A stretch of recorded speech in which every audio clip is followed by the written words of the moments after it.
Bayang-bayang kemacetan selalu mengintai setiap akhir pekan dan libur panjang di masa mendatang. Kendaraan yang tumbuh sebesar 10% setiap tahun tanpa transportasi massal dan infrastruktur jalan yang memadai menjadi momok di masa depan.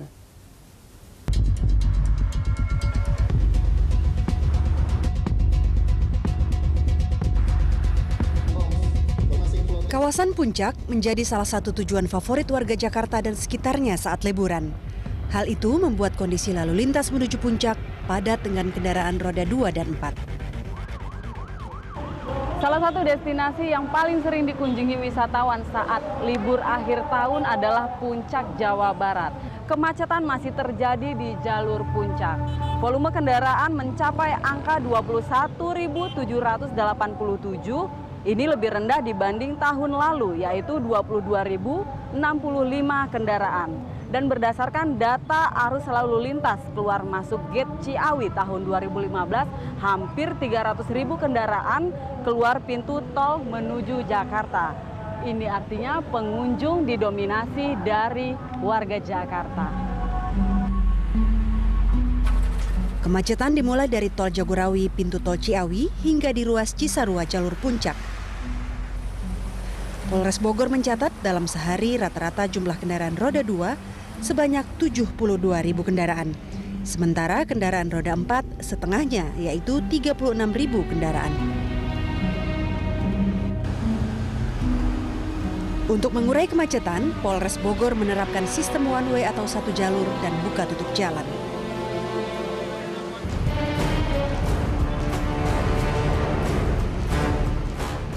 Kemacetan pun dirasakan sejumlah pengendara yang hendak berlibur ke puncak.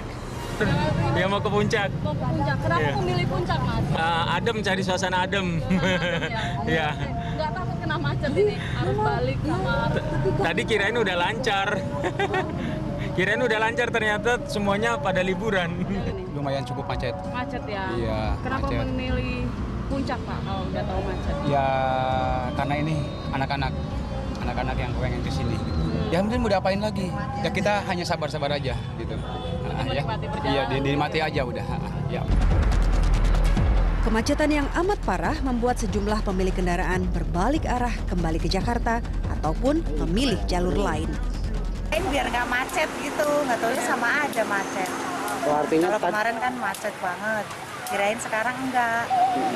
Nggak taunya macet juga. Di tol Jagorawi, penumpang bus yang hendak liburan tidak segan keluar dari bus saat didera kemacetan. Mereka bermain sepak bola di pinggir ruas jalan tol.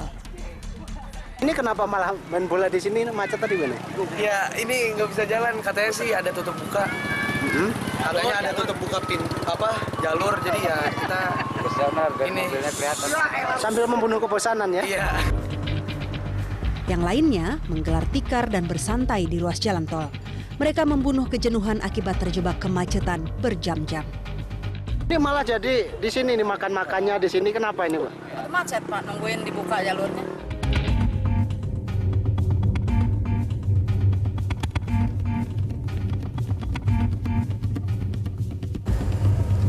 Disinilah tim NTMC bekerja memantau lalu lintas di seluruh Indonesia.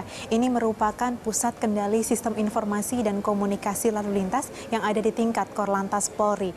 Melalui sistem ini, tim NTMC dapat melihat dengan detail titik mana saja yang berpotensi mengalami kemacetan. Dan dengan pantauan sistem ini seharusnya penumpukan kendaraan bisa dihindari. Meski kepadatan lalu lintas seperti saat libur Natal dan Tahun Baru terpantau oleh NTMC Korlantas Polri, kemacetan tidak terhindarkan. Kondisi di lapangan termasuk volume kendaraan yang amat banyak menjadi kendala. Kami kepolisian adalah manajemen operasional. Dalam melakukan tindakan operasional kita ada namanya diskresi. Tadi saya katakan bisa melakukan pengaturan, bisa melakukan penjagaan, bisa melakukan alih arus, dan bisa melakukan kontraplu. Untuk memantau kondisi jalan, NTMC bekerja 24 jam.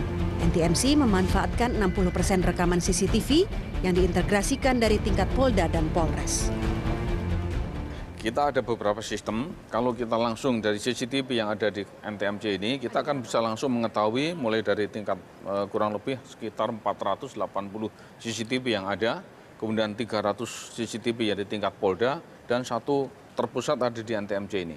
Kita ada operator itu nanti akan menginventarisir, akan memberikan informasi beberapa media, mulai di website, Facebook, dan seterusnya. Kemudian ada call center. Call center adalah salah satu bagian manakala ada dari warga masyarakat menanyakan tentang dinamika lalu lintas. Meski sudah bekerja optimal, kinerja NTMC dipertanyakan oleh masyarakat transportasi Indonesia. NTMC sekarang itu sifatnya kan lebih kepada informasi, ya. Tapi dia tidak memberikan advice, ya, memberikan saran kepada masyarakat sebaiknya lewat mana. Ya, jadi kalau data NTMC itu kemudian bisa diolah lebih lanjut, ya, dengan memberikan saran, memberikan nasihat, sebaiknya lewat mana, sebaiknya lewat jalur mana, sebaiknya jam berapa dia melakukan perjalanan, itu kan satu level aja di atas yang pengumpulan data yang sekarang. Itu saya kira akan sangat bermanfaat. Masalah bertambah ruwet karena infrastruktur jalan dan transportasi massal tidak mampu mengimbangi jumlah kendaraan pribadi yang setiap tahun bertambah.